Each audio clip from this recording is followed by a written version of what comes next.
Mes parents ont emmené tous les enfants avec eux pour célébrer la fête d'anniversaire de ma fille dans une salle. Une fois arrivés là-bas, ils ont fait souffler les bougies à tous les enfants un par un. Lorsque ma fille de 6 ans s'est précipitée pour les souffler, mes parents ont crié « Va te mettre dans ce coin, tout de suite !» Pendant que tous mangeaient le gâteau et distribuaient à chaque enfant des cadeaux luxueux. Quand ma fille a supplié « S'il vous plaît, je pourrais avoir quelque chose à manger ?» Ma mère l'a saisie brutalement et l'a attachée avec une corde à côté d'un poteau, en disant « Je ne veux plus t'entendre », puis l'a laissée seule là-bas. Ils sont ensuite tous rentrés chez eux sans elle. Quand j'ai demandé « Où est ma fille ?», ils n'ont pas pris la peine de répondre correctement, se contentant de dire « Nous sommes fatigués ». Ne fais pas de scène. Les enfants ont besoin de repos. Je me suis précipitée immédiatement sur les lieux où je les trouvais toujours attachés et en pleurs. J'ai appelé le 911 et leur ai tout raconté. Ce que j'ai fait ensuite les a tous laissés pâles. Avec le recul, je vois à quel point j'ai été aveugle au schéma qui se dessinait sous mon nez. Les pics subtils concernant mon éducation, la façon dont les lèvres de ma mère se pinçaient chaque fois que ma fille entrait dans la pièce, comment mon père trouvait soudainement son téléphone fascinant quand elle essayait de lui montrer ses dessins. Je rationalisais tout car la famille comptait pour moi. Le sang était censé être plus épais que l'eau. Ou du moins, c'est ce que dit l'adage. Mon nom n'a pas d'importance pour cette histoire, mais celui de ma fille en a. Nathalie, 6 ans, avec des boucles au burn qui rebondissaient quand elle courait, des taches de rousseur éparpillées sur son nez comme des constellations, et un sourire qui pouvait illuminer la pièce la plus sombre. Elle était tout ce qu'il y avait de bon dans ce monde, enveloppée dans de petites baskets et des robes de princesse.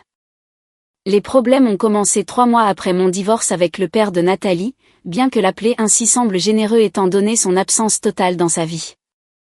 Gérald est parti quand elle avait à peine 2 ans, décidant que la paternité n'était pas l'aventure pour laquelle il s'était engagé. La bataille pour la garde n'a jamais eu lieu car il a simplement disparu, laissant derrière lui des pensions alimentaires qui arrivaient sporadiquement au mieux. Mes parents, Linda et Frank Morrison, avaient toujours été critiques. Grandir signifiait endurer des comparaisons constantes avec mon frère aîné Travis, qui ne pouvait apparemment rien faire de mal. Il est devenu avocat d'affaires, a épousé une femme de bonne famille, et a eu 2 enfants qui semblaient sortis de catalogues de meubles. Pendant ce temps, j'ai choisi l'art-thérapie comme carrière, épousé quelqu'un que mes parents jugeaient inadapté, et donné naissance à une fille au lieu du petit-fils qu'ils espéraient. Les commentaires ont commencé assez innocemment après le départ de Gérald. Maman mentionnait à quel point la monoparentalité devait être difficile, insinuant que j'avais fait de mauvais choix de vie. Papa soupirait lourdement chaque fois que le nom de Nathalie était mentionné, comme si son existence même l'épuisait. Travis et sa femme Madison maintenaient une distance polie. Leurs enfants, Brendan et Alyssa, restaient soigneusement à l'écart de ma fille lors des réunions de famille. Je travaillais dur pour maintenir une certaine normalité pour Nathalie malgré le froid croissant de ma famille. Elle allait à la maternelle à Riverside Elementary, avait des amis qui venaient pour des rendez-vous de jeu, aimait peindre et construire des structures élaborées avec ses blocs de jeu. Sa maîtresse, Madame Callahan, louait fréquemment sa créativité et sa gentillesse envers les autres élèves. Le 6e anniversaire de Nathalie tombait un samedi d'octobre, juste au moment où les feuilles prenaient ces teintes éclatantes d'ambre et de cramoisi. J'avais prévu une petite fête à notre appartement. Peut-être inviter quelques-uns de ses amis d'école, préparer un gâteau maison avec son glaçage à la fraise préférée. Rien d'extravagant, juste assez spécial pour qu'elle se sente célébrée. Puis ma mère a appelé 2 semaines avant la date, sa voix empreinte d'une douceur artificielle qui aurait dû faire sonner les alarmes. Elle a insisté pour organiser la fête de Nathalie au centre communautaire Fairview, affirmant qu'elle voulait faire quelque chose de gentil pour sa petite fille. Le lieu disposait d'une aire de jeu, d'un espace pour les activités, et maman a promis de s'occuper de tous les arrangements, décorations, divertissements, nourriture, tout. Tu travailles si dur, ma chérie, avait-elle dit au téléphone, son ton suggérant le martyre plutôt qu'une réelle préoccupation. Laisse-nous te soulager de ce fardeau. D'ailleurs, ce serait merveilleux d'avoir tous les enfants réunis pour une fois. Cette dernière partie me semblait significative. Tous les enfants signifiaient que Brendan et Alyssa seraient présents avec les enfants des amis de mes parents. Ma mère faisait partie d'un cercle social qui valorisait les apparences au-dessus de la substance, des femmes qui mesuraient la valeur par les codes postaux et les acceptations dans les écoles privées. Quelque chose clochait dans cette offre, mais la fatigue l'emporta sur mon instinct. J'avais enchaîné les doubles services au centre de thérapie, essayant de constituer des économies après que le dernier paiement de Gérald n'ait pas été effectué. L'idée que quelqu'un d'autre s'occupe de la logistique de la fête me semblait attrayante malgré la source. C'est vraiment généreux, avais-je répondu prudemment, sentant déjà le piège sans en voir encore la forme. Êtes-vous sûr ? Je sais à quel point vous êtes tous les deux occupés. Maman rit, ce son cassant qu'elle produisait en feignant l'insouciance. Non-sens. Tu es notre fille et Nathalie est notre petite fille. Nous voulons le faire. La déclaration semblait répétée, comme si elle avait pratiqué ces mots sans s'étouffer. J'aurais dû reconnaître la performance pour ce qu'elle était, mais l'espoir fait de nous tous des sots. Le matin de la fête arriva avec un ciel dégagé et des températures parfaites pour une célébration en extérieur. Nathalie se réveilla, vibrant d'excitation, demandant immédiatement si elle pouvait porter sa nouvelle robe bleue à col blanc. Je l'avais achetée spécialement pour cette occasion, avec de l'argent que j'aurais dû allouer à l'épicerie. Elle tourbillonna devant le miroir, son reflet tournant avec une joie innocente. « Je suis jolie, maman. » Ma gorge se serra d'un amour si féroce qu'il me fit physiquement mal. « Tu es absolument magnifique, mon cœur. » Nous sommes arrivés au centre communautaire Fairview 30 minutes avant l'heure officielle du début de la fête. L'établissement était niché parmi les chênes, son extérieur en briques rouges dégageant une chaleur que les événements de la journée allaient complètement contredire. Des ballons colorés flottaient près de l'entrée, et je pouvais voir ma mère diriger les membres du personnel qui installaient les tables. Linda Morrison se tenait là dans son tailleur pantalon de marque, son collier de perles étincelant, chaque cheveu argenté parfaitement en place. Elle incarnait ce genre de présentation soignée qui prenait des heures à réaliser tout en ayant l'air sans effort. Ses yeux nous balayèrent à notre approche, s'attardant sur Nathalie avec une expression que je ne pouvais pas tout à fait interpréter. « Vous êtes en avance », observa-t-elle, comme si nous avions commis une infraction sociale en arrivant à l'heure qu'elle avait spécifiée. Je voulais aider avec les dernières préparations, proposai-je, essayant d'apaiser ce qui avait causé sa désapprobation. Papa sortit de l'intérieur, portant ce qui ressemblait à des sacs cadeaux remplis de papier de soie. Frank Morrison avait passé sa carrière comme banquier d'investissement, prenant sa retraite avec suffisamment d'argent pour financer le style de vie de club de campagne de mes parents indéfiniment. Il jeta à peine un coup d'œil à Nathalie, se concentrant plutôt sur le positionnement précis des cadeaux sur une table désignée. « Tout est sous contrôle », dit-il d'un ton bourru, rejetant mon offre en 4 mots. « Vous pouvez attendre dans le coin salon. » La salle de fête du centre communautaire comportait des fenêtres donnant sur l'aire de jeu, des tables disposées en rangées soignées et une petite scène où trônait le gâteau d'anniversaire. Sauf que le gâteau me laissa perplexe immédiatement. Il était énorme, à 3 étages décoré de fleurs en pâte à sucre aux teintes pastel, bien plus élaboré que nécessaire pour la célébration d'une enfant de 6 ans. D'autres invités commencèrent à arriver peu après nous. Mon frère Travis apparut avec Madison et leurs enfants, tous habillés comme s'il assistait à un brunch dans un club de yacht plutôt qu'à une fête d'anniversaire d'enfants. Les enfants du cercle social de mes parents suivirent, accompagnés de leur mère tout aussi raffinée qui échangeait des bises et parée de leurs bijoux. Nathalie se dirigea naturellement vers les autres enfants, essayant de se présenter et de suggérer des jeux auxquels ils pourraient jouer.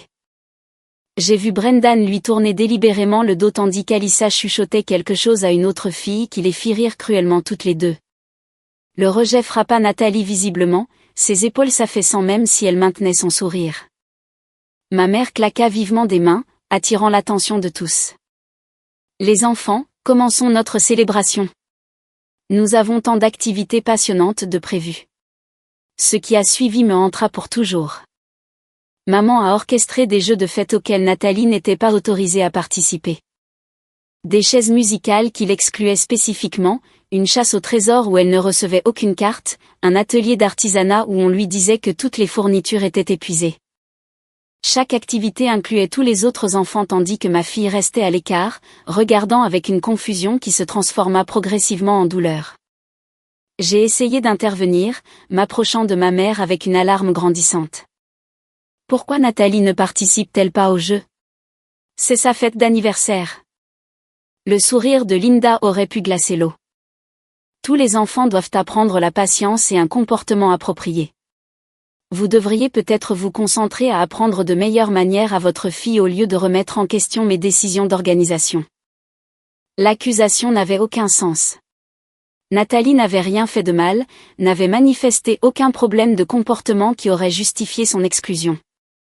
Elle avait été polie et gentille malgré le traitement cruel, essayant toujours de se connecter avec des enfants à qui on avait demandé de l'ignorer.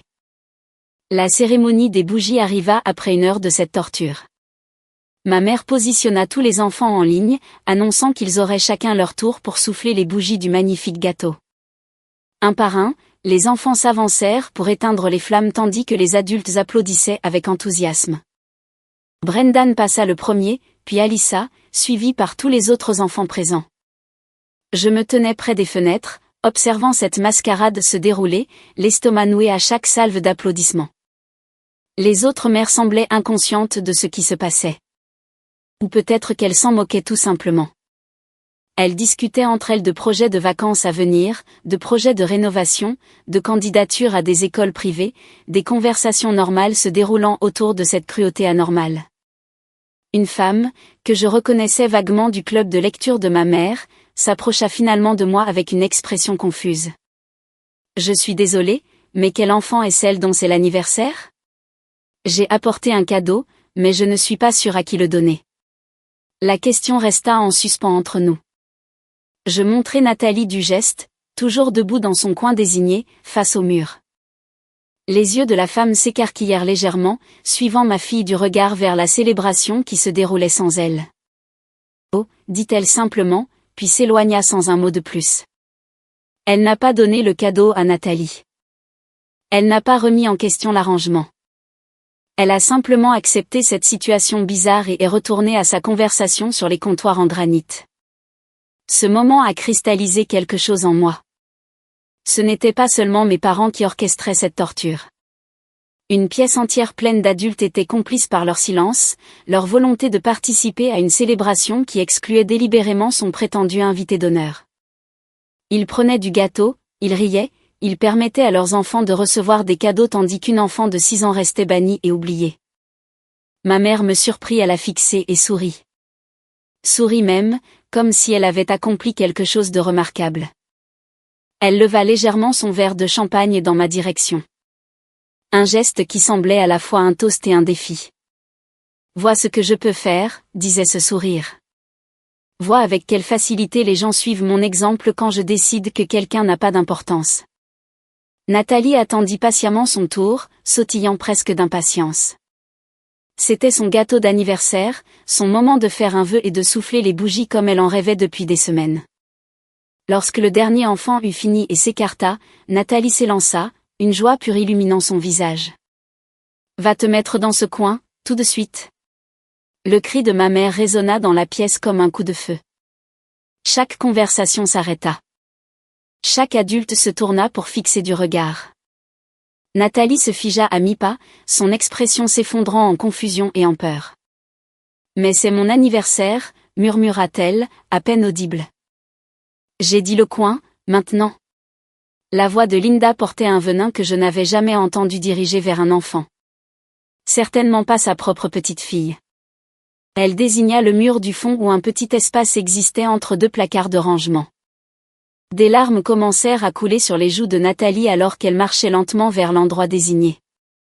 Elle se tint là, face au mur, tandis que tous les autres se rassemblaient autour de la table à gâteaux. Ma mère commença à couper de généreuses tranches, les distribuant avec de la glace à tous les enfants sauf à la fillette d'anniversaire tremblante dans son coin. J'avais été momentanément paralysée par le choc, mais cela me fit passer à l'action. Je me dirigeai vers Nathalie, prête à la prendre dans mes bras et à quitter ce cauchemar immédiatement. Mon père m'intercepta, sa main serrant mon bras avec une force surprenante. « Tu vas te couvrir de ridicule et empirer les choses, siffla-t-il. Linda lui apprend une précieuse leçon sur les attentes et la réalité. L'enfant a besoin de discipline. Elle a 6 ans, à sa propre fête d'anniversaire. Ma voix s'éleva malgré mes tentatives de la contrôler. Quelle leçon pourrait justifier un tel traitement? L'expression de Franck se durcit en quelque chose de froid et de calculateur. La leçon que certaines personnes comptent plus que d'autres. Que le privilège n'est pas distribué également. Mieux vaut qu'elles l'apprennent maintenant. La cruauté désinvolte me coupa le souffle. C'était mon père, l'homme qui m'avait poussé sur les balançoires et aidé avec mes devoirs, qui défendait maintenant l'humiliation délibérée de ma fille. Je libérai mon bras d'une secousse, mais avant que je puisse atteindre Nathalie, ma mère intervint à nouveau. Si tu fais une scène, nous ne te laisserons plus jamais participer à une autre réunion de famille, menaça Linda calmement. Pense à l'avenir de ta fille. Pense à savoir si tu veux qu'elle soit complètement isolée de tout ce qui compte. La manipulation fonctionna, du moins temporairement. La peur d'empirer les choses me laissa figer tandis que ma fille souffrait. J'observais impuissante les adultes consommer du gâteau et rire. Les enfants jouaient avec de nouveaux jouets provenant de sacs cadeaux coûteux, et Nathalie restait bannie dans son coin comme une punition de conte de fées. Le temps s'écoulait par douloureuses augmentations. 30 minutes devinrent 1 heure. Les pleurs de ma fille s'étaient transformés en quelques sanglots occasionnels. Son petit corps était pressé contre le mur, en signe de défaite. D'autres parents commencèrent à récupérer leurs enfants, remerciant ma mère pour la charmante fête, ignorant complètement l'enfant traumatisé toujours puni. Finalement, seule la famille resta. Nathalie parla enfin, sa voix petite et brisée. « S'il vous plaît, je pourrais avoir quelque chose à manger? J'ai vraiment faim. » Ma mère bougea si vite que j'eus à peine le temps de percevoir le mouvement. Elle traversa la pièce, saisit le bras de Nathalie assez brutalement pour laisser des marques, et la traîna vers la zone de rangement. De quelque part, elle avait sorti une corde, une vraie corde destinée à attacher du matériel. « Je ne veux plus t'entendre. » Le visage de Linda se tordit de rage, complètement disproportionné à la simple demande d'une enfant. Elle enroula une corde autour du torse de Nathalie, la fixant à un poteau de soutien près des placards de rangement. Le monde bascula. Je regardais ma mère attacher ma fille comme si elle retenait un animal dangereux plutôt qu'une petite fille affamée et effrayée. Les cris de Nathalie percèrent ma paralysie, brisant enfin le sortilège qui m'avait tenue soumise. Je me précipitai, bousculant ma mère assez fort pour la faire trébucher. Mes mains tremblaient en dénouant les nœuds, désespérée de libérer Nathalie de ses liens. Papa me saisit par derrière, me tirant avant que je puisse finir. « Tu es hystérique, dit-il calmement, comme si j'étais la personne irrationnelle dans cette situation. Nous partons maintenant. Tu nettoieras ça à ton rythme. » Madison rassembla Brendan et Alyssa rapidement, les poussant vers la sortie tout en évitant tout contact visuel. Travis me lança un regard qui aurait pu être de la sympathie ou du dégoût, impossible à dire. En quelques minutes, toute ma famille avait abandonné le lieu, me laissant me débattre contre l'emprise de mon père, tandis que ma fille restait attachée à un poteau, en sanglots. Je ne me souviens pas que papa m'ait relâché ou qu'il soit sorti. Soudain, j'étais seule dans la pièce, à l'exception de Nathalie, toujours ligotée et en pleurs. Mes mains continuèrent de trembler tandis que je desserrais les nœuds, libérant enfin son petit corps. Elle s'effondra contre moi, tout son être tremblant. « Maman, pourquoi me déteste-t-il » Sa question détruisit quelque chose de fondamental en moi. Qu'est-ce que j'ai fait de mal? Rien, mon bébé. Tu n'as absolument rien fait de mal. Les mots eurent à peine le temps de franchir la fureur qui m'étouffait. Nous rentrons à la maison maintenant. Je la portai jusqu'à la voiture même si elle pouvait marcher, ayant besoin de ce contact physique pour me rassurer. Le trajet de retour à notre appartement se déroula en silence, seulement rompu par les plaintes occasionnelles de Nathalie. Elle avait cessé de pleurer mais était entrée dans un état au-delà des larmes, un engourdissement qui me terrifiait plus que sa détresse précédente. Nous sommes rentrés chez nous vers 19 heures. J'avais prévu de mettre Nathalie directement au lit, de la laisser se reposer pendant que je digérais ce qui s'était passé. Avant que nous puissions sortir de la voiture, le véhicule de ma mère s'est garé sur le parking derrière nous. Linda est sortie avec papa, suivie par la famille de Travis. Ils marchaient tous vers l'entrée de notre immeuble comme si rien d'inhabituel ne s'était produit, comme s'ils n'avaient pas orchestré et exécuté le traitement le plus cruel imaginable contre l'enfant. J'ai soulevé Nathalie de son siège auto, la portant vers notre immeuble. Ma mère nous a remarqués et a eu l'audace de sourire, cette même expression artificielle qu'elle arborait lors des déjeuners au club de campagne. Ah, vous voilà. Nous avons apporté des restes de gâteau. Les enfants sont épuisés par toute cette excitation. Elle fit un geste vers Brendan et Alyssa, qui semblaient parfaitement bien plutôt qu'épuisés. Où est Nathalie? Il faudrait l'installer. La question me frappa comme de l'eau glacée. Elle me demandait où était ma fille, l'enfant qu'elle avait attaché à un poteau et abandonné au centre communautaire. L'enfant qu'elle avait laissé seule dans un bâtiment vide, ligotée et terrifiée pendant qu'elle rentrait chez elle pour profiter de sa soirée. Où est ma fille? Répétai-je lentement, ayant besoin de confirmation de ce que j'avais entendu. Papa soupira avec une patience exagérée. Nous sommes fatigués. Ne fais pas de scène. Les enfants ont besoin de repos. Ils n'avaient vraiment aucune idée. Mes parents avaient laissé Nathalie attachée au centre communautaire Fairview et étaient partis sans une seconde pensée. Ils étaient rentrés chez eux, avaient rassemblé la famille de mon frère, et étaient venus à mon appartement s'attendant à la trouver ici d'une manière ou d'une autre. La réalisation cristallisa tout. Ce n'était ni de la discipline, ni de l'amour difficile, ni une philosophie éducative mal avisée. C'était de la maltraitance active, une cruauté délibérée, exécutée en toute conscience et sans aucun remords. Ma fille avait si peu d'importance pour eux qu'ils avaient littéralement oublié son existence dès l'instant où elle était devenue un inconvénient. Elle était au centre tout ce temps, dis-je doucement, observant leur visage. Vous l'avez laissée là, attachée à un poteau, seule dans un bâtiment vide. Madison halta, sa main volant à sa bouche. L'expression de Travis passa de la confusion à l'horreur. Mais mes parents ne montrèrent aucune réaction au-delà d'une légère irritation, comme si j'exagérais un oubli mineur.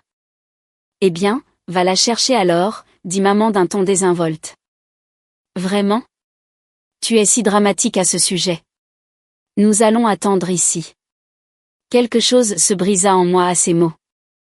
Le désintérêt désinvolte, l'absence totale de préoccupation, l'attente que je ramène simplement ma fille traumatisée et que je revienne pour qu'il puisse continuer à faire semblant que tout allait bien. Des années à avaler les critiques, à accepter le blâme, à essayer désespérément d'obtenir l'approbation de personnes incapables de la donner s'effondrèrent. Vous l'avez attachée à un poteau, dis-je lentement, ma voix tremblant, non pas de peur, mais d'une rage enfin libérée. Vous avez enroulé une corde autour d'une enfant de 6 ans et l'avez laissée seule dans un bâtiment vide. Vous êtes parti sans vous soucier une seconde si elle était effrayée, blessée ou affamée.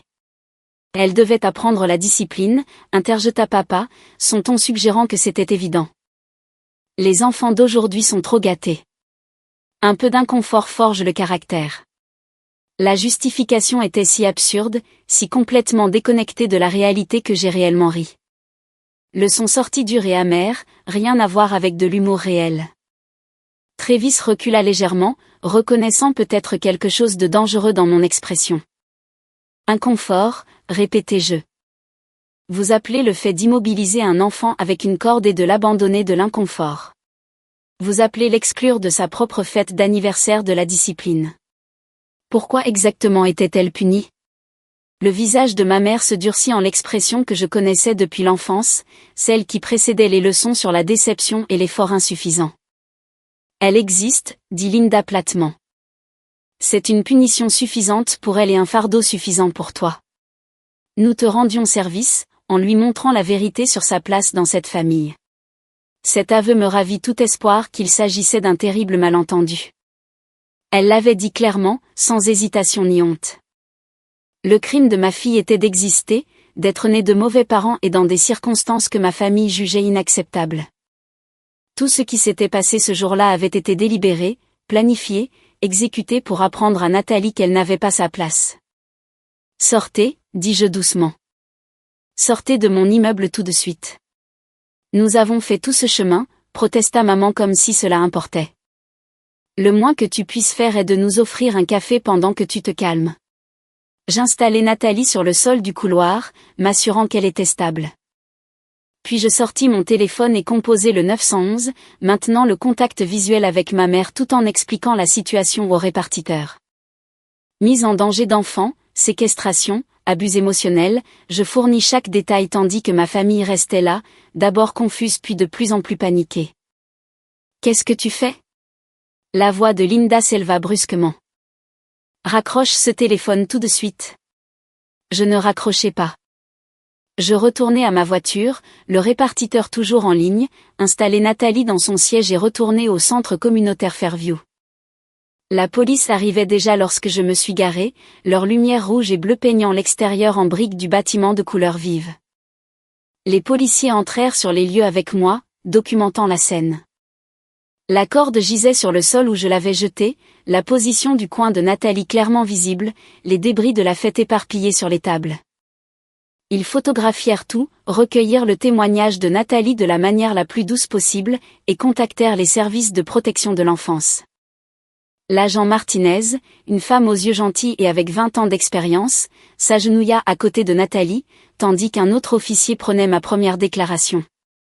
Elle parla doucement, posant des questions qui permettaient à ma fille de décrire ce qui s'était passé sans la retraumatiser davantage. Les réponses de Nathalie vinrent avec hésitation au début, puis avec une confiance croissante à mesure qu'elle réalisait que ces adultes la croyaient réellement. Ta grand-mère a serré la corde fort, demanda l'agent Martinez, son stylo planant au-dessus de son bloc-notes. Nathalie démontra avec ses mains, montrant comment la corde avait pressé contre ses côtes. Ça faisait mal quand j'essayais de respirer profondément, et mes bras étaient coincés, alors je ne pouvais pas essuyer mon visage quand je pleurais. La mâchoire de l'officier se serra presque imperceptiblement. Elle avait probablement vu d'innombrables cas de maltraitance d'enfants, développer une distance professionnelle pour faire face aux horreurs que les gens infligent aux enfants. Mais quelque chose dans la description factuelle de Nathalie sembla percer cette armure. « Quelqu'un a-t-il essayé de t'aider » demanda-t-elle doucement. Ma fille secoua la tête. Oncle Travis m'a regardé une fois. J'ai cru qu'il dirait quelque chose, mais ensuite tante Madison l'a tiré. Brendan et Alyssa mangeaient du gâteau. Ils ont eu les très gros morceaux avec les fleurs. Le détail des morceaux de gâteau brisa quelque chose dans ma poitrine. Même au milieu de son traumatisme, Nathalie avait remarqué que ses cousins recevaient les portions décorées qu'elle attendait probablement avec impatience depuis des semaines. Les petites observations que les enfants font, la façon dont ils traitent la douleur à travers des détails concrets comme les fleurs de glaçage. La détective Sarah Reeves arriva environ 1 heure après le début de notre déposition. Elle était spécialisée dans les crimes contre les enfants, jouissant d'une réputation de rigueur qui la faisait aimer des procureurs et redouter des avocats de la défense. Elle examina la documentation de la scène, lut nos premières déclarations, puis passa 30 minutes à parler seule avec Nathalie. Quand elles sortirent de la pièce privée, la détective Reeves semblait à la fois compatissante envers ma fille et froidement furieuse à propos de l'affaire. Elle me prit à part pendant qu'un autre officier restait avec Nathalie, l'occupant avec un livre de coloriage que quelqu'un avait récupéré d'un placard à fournitures. C'est l'un des cas les plus flagrants que j'ai vus, dit-elle sans embâge. Les preuves physiques, le témoignage cohérent de votre fille, les témoins à la fête, vos parents vont faire face à de graves accusations. Bien, dis-je sans hésitation. Ils méritent toutes les conséquences qui en découlent. Elle m'étudia un instant, évaluant peut-être si je maintiendrais cette position une fois que la pression familiale commencerait à monter. Ces affaires se compliquent lorsque des parents sont impliqués. Les avocats de la défense vous dépeindront comme vindicative, prétendront que vous manipulez votre fille par vengeance. Êtes-vous prête à cela? Ils l'ont laissée attachée à un poteau, répétai-je, ma voix ferme malgré la fureur qui brûlait encore dans mes veines. Ils ont abandonné une enfant de 6 ans dans un bâtiment vide et n'ont même pas pensé à vérifier si elle était en sécurité. Oui, je suis prête à tout ce qui viendra, car l'alternative est de prétendre que cela était acceptable. La détective Reeves hocha lentement la tête. Je vous crois. Plus important encore, les preuves vous croient. Mais comprenez que les membres de la famille se rétractent souvent, abandonnent les charges, se réconcilient. J'ai besoin de savoir que vous irez jusqu'au bout. Je le ferai, promis-je. Nous avons passé 4 heures au poste de police. Nathalie a raconté son histoire plusieurs fois, cohérente dans les moindres détails parce qu'elle disait la vérité. Le personnel médical l'a examinée, documentant les marques de corde sur son torse, les ecchymoses sur son bras dues à la manipulation brutale de ma mère, et les signes de traumatisme émotionnel qui nécessiteraient une thérapie. Mes parents ont été arrêtés cette nuit-là. Travis et Madison ont été longuement interrogés en tant que témoins présents qui n'avaient pas réussi à intervenir. Le bureau du procureur a agi rapidement, déposant des accusations de mise en danger d'enfants, de séquestration et d'agression contre Linda et Frank Morrison. Le procès a mis 8 mois à arriver devant les tribunaux. Mes parents ont engagé des avocats coûteux qui ont essayé de me dépeindre comme une fille vindicative, manipulant mon enfant pour de fausses accusations. Ils ont affirmé que Nathalie avait été disciplinée de manière appropriée pour son mauvais comportement, que la corde était un malentendu, que j'étais instable et en quête d'attention. L'accusation a démoli leur défense systématiquement. Des témoignages de parents présents à la fête. Des membres du personnel du centre communautaire Fairview. L'institutrice de Nathalie décrivant une enfant bien adaptée sans problème de comportement. Des images de vidéosurveillance du lieu montrant ma mère attachant une enfant de 6 ans en pleurs et s'éloignant. Les audiences du tribunal s'étendirent sur 3 semaines de témoignages.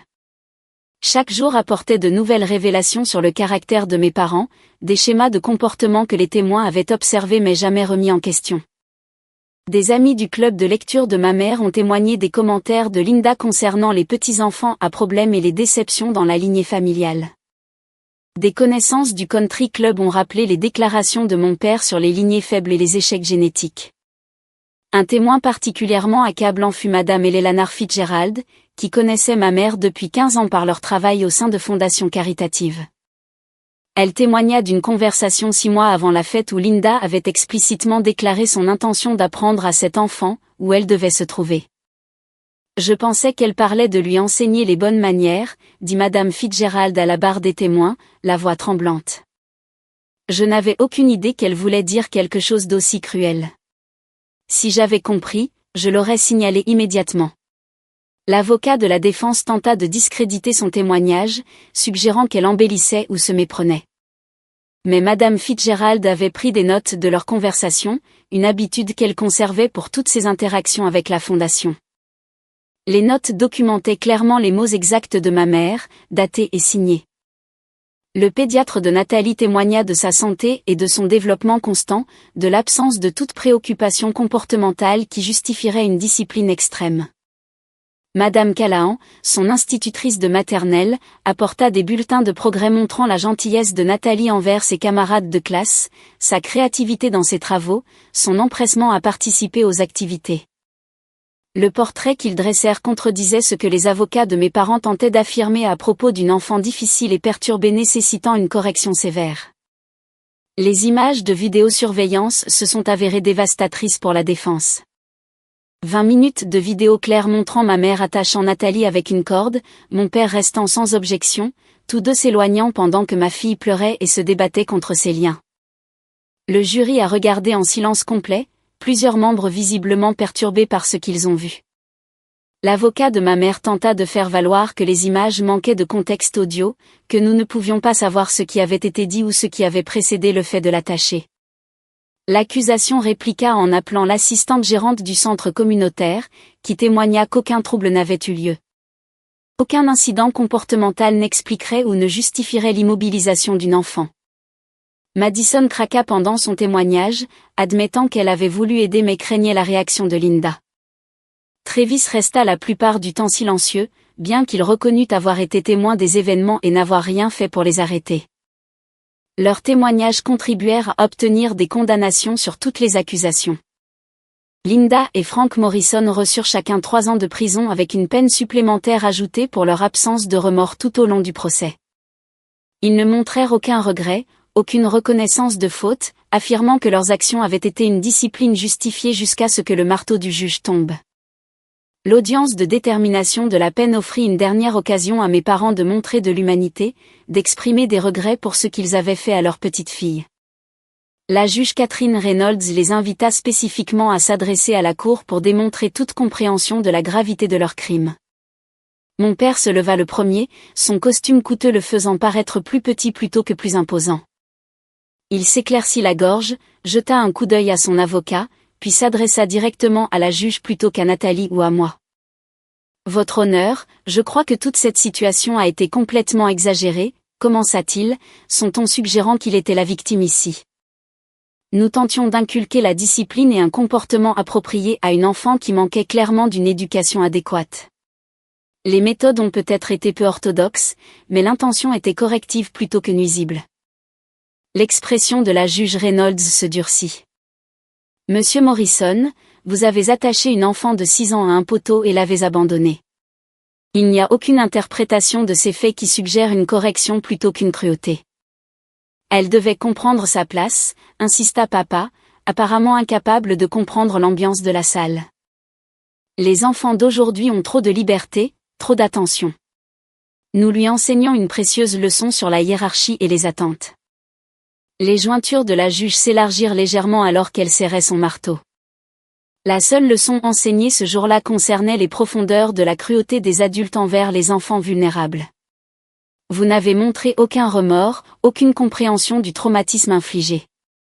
Ce tribunal trouve votre manque de contrition profondément troublant. La déclaration de ma mère se révéla encore pire. Linda se tenait avec une posture parfaite, sa tenue de tribunal soigneusement choisie pour projeter le respect et une dignité blessée. Elle s'adressa à la juge avec le même ton qu'elle utilisait lors des réunions du club de jardin, discutant de sujets désagréables qu'il fallait régler. J'ai élevé 2 enfants avec succès, dit-elle, comme si cela était pertinent. Mon fils Travis est un avocat respecté avec une belle famille. Je comprends la discipline appropriée et l'éducation des enfants. Ce qui s'est passé à cette fête était une correction nécessaire pour une enfant élevée sans structure adéquate. Madame Morrison, interrompit la juge Reynolds, sa patience visiblement épuisée. Vous avez agressé une enfant. Vous l'avez immobilisée avec une corde, lui avez refusé de la nourriture, l'avez soumise à des heures de torture psychologique, puis l'avez abandonnée dans un bâtiment vide. Ce ne sont pas des actions disciplinaires. Ce sont des actes criminels qui ont causé un préjudice durable à une enfant innocente. Elle n'est guère innocente, claqua maman, montrant enfin une émotion au-delà de son sang-froid calculé. Elle est le produit d'un mariage raté et de mauvais choix de vie. Quelqu'un devait lui apprendre que les actions ont des conséquences, que tout le monde n'est pas célébré simplement pour exister. La salle d'audience devint silencieuse. Même l'avocat de ma mère parut horrifié par ces paroles, réalisant probablement que tout espoir de clémence venait de s'évaporer. La juge Reynolds fixa Linda un long moment, son expression un mélange de dégoût et d'incrédulité. Madame Morrison, en 23 ans passés sur le banc, j'ai rarement rencontré un tel mépris insensible pour le bien-être d'un enfant, dit finalement la juge. Elle marqua une pause, consultant des documents devant elle, puis ajouta, de plus, compte tenu de vos attitudes démontrées et de la menace continue que vous représentez pour la victime, j'impose une ordonnance restrictive permanente interdisant tout contact avec une enfant mineure, même après votre libération. Vous n'aurez aucun droit de visite, aucun privilège de communication, aucun accès à cet enfant que vous avez si gravement blessé. La façade de ma mère se fissura enfin. Vous ne pouvez pas faire ça. C'est ma petite fille. Je peux et je l'ai fait, dit la juge Reynolds fermement. L'audience est levée. Les répercussions ont remodelé toute notre structure familiale. Travis a divorcé de Madison en moins d'1 an. Le stress du procès a exposé des fissures dans leur mariage qui existaient bien avant la fête. Brendan et Alyssa ont fini en thérapie, traitant ce qu'ils avaient vu et à quoi ils avaient participé. J'ai obtenu des ordonnances restrictives, interdisant à mes parents de contacter Nathalie même après leur éventuelle libération. Nathalie elle-même a suivi une thérapie approfondie. La docteure Patricia Walsh, sa psychologue pour enfants, a fait des miracles pour l'aider à traiter le traumatisme. Lentement, les cauchemars ont diminué. La peur de l'abandon s'est atténuée. Sa joie naturelle a commencé à revenir, bien que des ombres subsistaient dans les moments où elle pensait que personne ne la regardait. J'ai reconstruit nos vies pièce par pièce. J'ai changé d'emploi pour un cabinet avec de meilleurs horaires et avantages. J'ai déménagé dans un autre complexe d'appartements sans souvenirs toxiques. J'ai entouré Nathalie de personnes qui l'aimaient sincèrement. Son 7e anniversaire a été marqué par une petite fête avec de vrais amis, des enfants qui l'appréciaient pour elle-même plutôt que de tolérer son existence. Des années ont passé depuis ce jour d'octobre. Nathalie a 11 ans maintenant, elle s'épanouit malgré les cicatrices qu'elle porte. Elle est résiliente d'une manière que je n'aurais jamais imaginé possible, trouvant une force que je comprends à peine. Nous parlons ouvertement de ce qui s'est passé, refusant de laisser la honte ou le silence donner à son traumatisme plus de pouvoir qu'il n'en mérite. Mes parents ont purgé leur peine complète, légèrement réduite pour bonne conduite, bien qu'ils n'aient jamais admis de faute. Linda a été libérée il y a 2 ans, Frank 6 mois plus tard. Ils ont tenté de prendre contact par l'intermédiaire de connaissances mutuelles, affirmant qu'ils voulaient se réconcilier et s'excuser. Ces messages sont restés sans réponse car certains ponts méritent de rester coupés. Travis prend contact occasionnellement, généralement autour des fêtes. Nous maintenons une distance civile, suffisamment de contact pour que Brendan et Alyssa puissent avoir une relation avec leur cousine s'ils le souhaitent. Les enfants sont de bonnes personnes malgré les échecs de leurs parents, travaillant sur leur propre culpabilité concernant cette journée avec l'aide de professionnels. La victoire juridique a eu moins de signification que ce que j'avais espéré. La justice via le système judiciaire a apporté validation et protection, mais elle n'a pas pu effacer ce que Nathalie a vécu.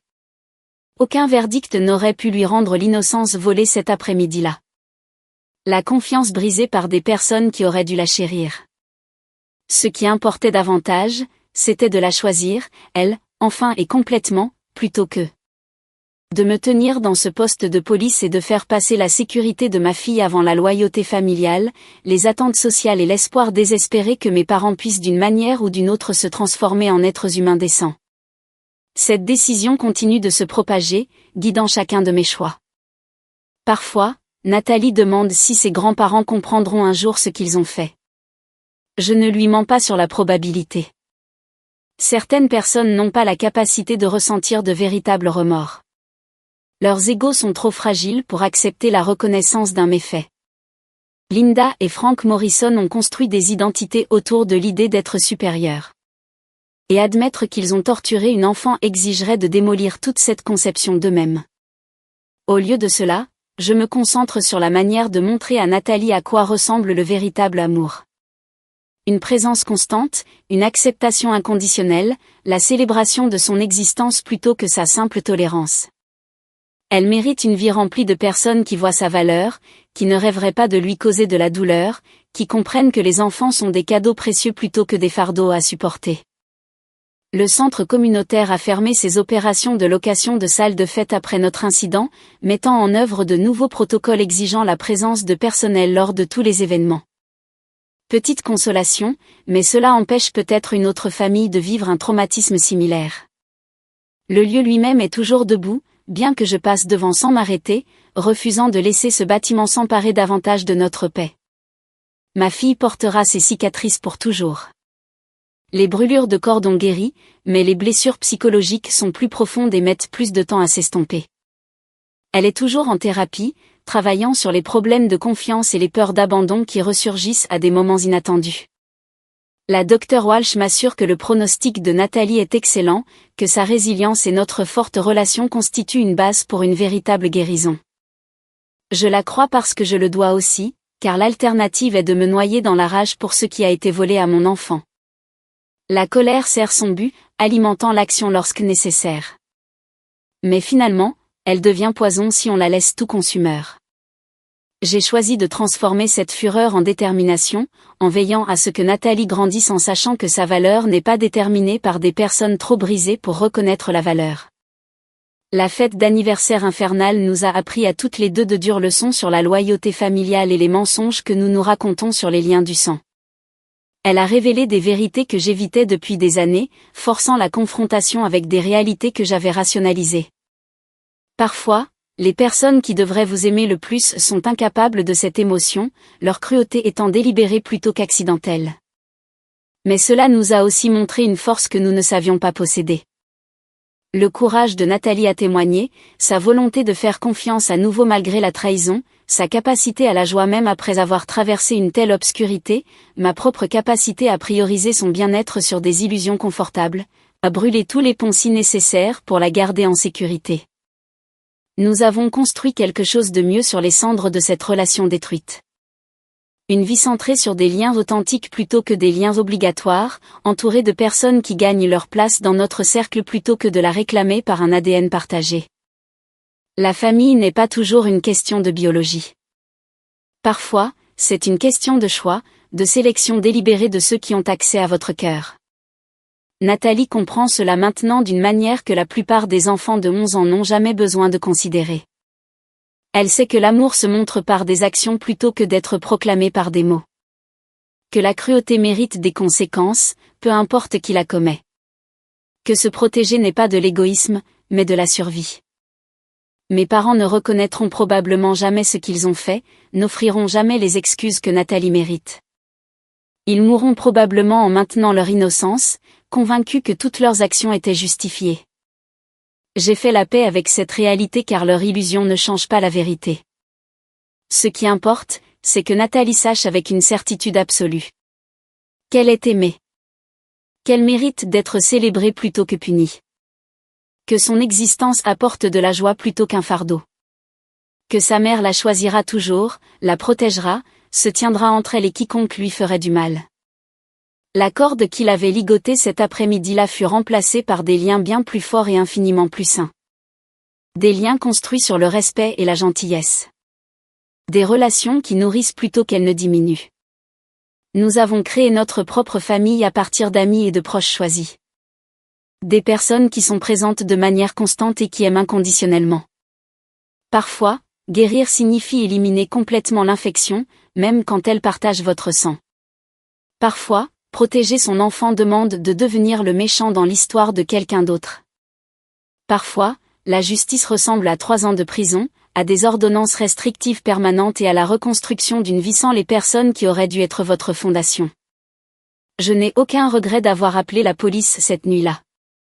Aucune culpabilité concernant le témoignage qui a envoyé mes parents derrière les barreaux.